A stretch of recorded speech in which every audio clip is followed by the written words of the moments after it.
કેટલાય સમુદાયોનો ઇતિહાસ એક અનોખી ઓળખ લઈને જન્મે છે। એમાંનો એક રાવળદેવ, ભગવાન શિવના યોગી અને તેમની સંસ્કૃતિનો જીવંત વારસો।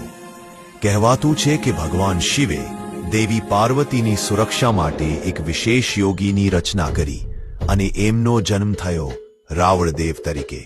ભગવાને તેમને અક્ષય પાત્રનો વરદાન આપ્યો, પણ જ્યારે રાવળદેવે પહેલીવાર ભોજન સ્વીકાર્યું ત્યાંથી આ વરદાન સરી ગયો અને તેમનો જીવનમાર્ગ ભિક્ષા અને સેવા બની ગયો।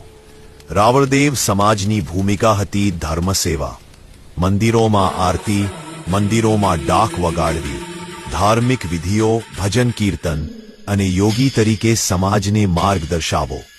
સમય બદલાયો અને જીવનશૈલી પણ બદલાઈ। આજે રાવળદેવ સમુદાયના લોકો ખેતીથી લઈને વ્યવસાય સુધી દરેક ક્ષેત્રમાં આગળ વધ્યા રહ્યા છે, પરંતુ ભક્તિ અને પરંપરાનું બીજ આજે પણ જીવંત છે। રાવળદેવ માત્ર નામ નથી, આ છે ઓળખ, આ છે ગૌરવ, આ છે ભગવાન શિવની પરંપરાનો અમર વારસો।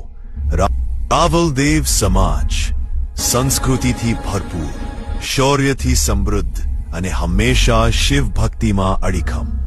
રાવળદેવનો ઇતિહાસ આપણે જાણવો પણ જોઈએ અને આવતા પેઢી સુધી પહોંચાડવો પણ જોઈએ।